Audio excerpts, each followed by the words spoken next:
liters na tar na ito, papalitan ko itong tubig kasi madumi.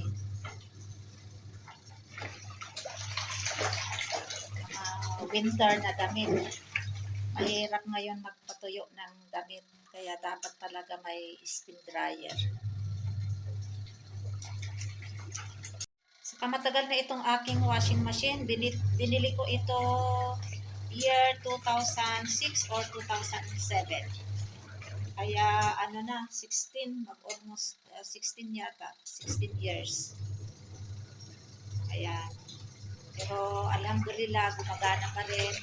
Kaya lang yung bottle niya medyo lost thread, kaya dapat talaga ito kapag idiin ng masyado.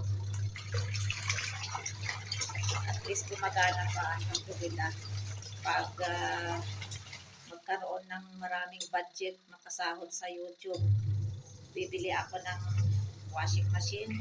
At saka itong aking spin dryer, may problema din ito. Ito. Kanina, ginaganon-ganon lang nila kanina, tapos gumana. Ginanon-ganon niya. Gumagana pa rin. Kaya sana makasahod na ako sa YouTube para makabili ako ng washing machine at saka itong spin dryer. Itong washing machine ko, mas nauna ko itong binili. 2006 ko ito binili. Ito naman ay mga siguro nasa 2009 itong aking binili. Itong spin dryer na ito. Mura pa ito noon, nasa 3,500 siguro, na ito, triple or 4 times na siguro ang presyo. Pati itong washing machine na ito, Dolens. Maganda itong brand na ito.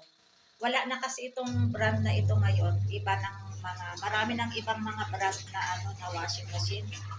Ito binili ko naman ito noon 5,000 rupees.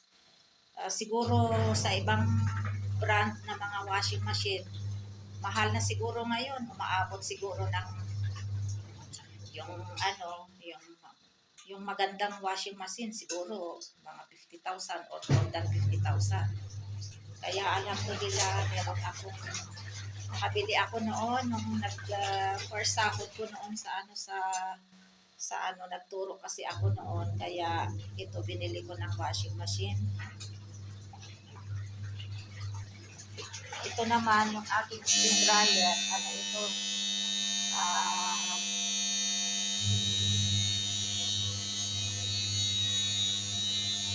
Binili ko ito noon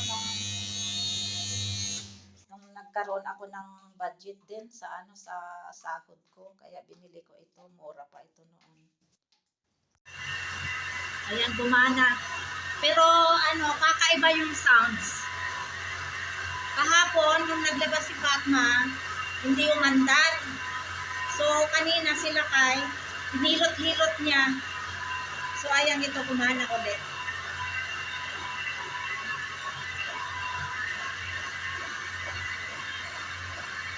Mahirap kasi mga makakapal na damit.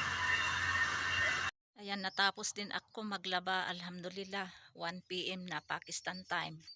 3 PM Pinas time. So ayan, ito yung mga nilabhan ko pang talaga, pang autumn o kaya winter.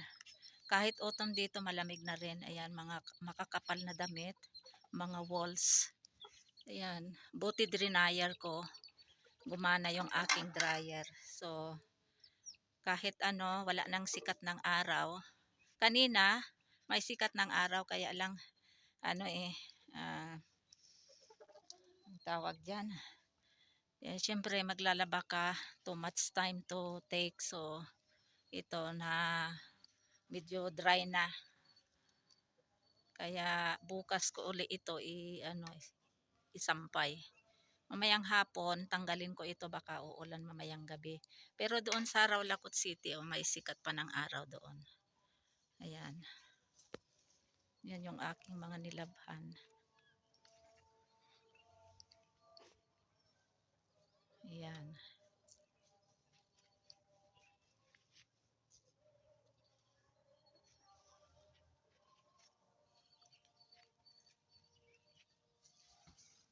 Tapos ano, dito din, meron din dito. Ayan, may sikat ng araw ito kanina, wala na dito. Ayan. Mga pajama, mga trousers, mga medyas, mga panloob. Ayan.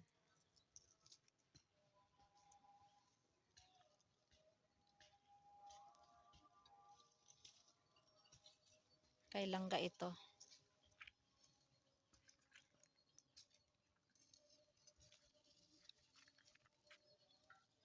Buti na lang si langga, ano ngayon, tahimik siya, hindi siya hyper. Kaya ano, komportable ako maglaba. Andun siya sa loob, nakahiga.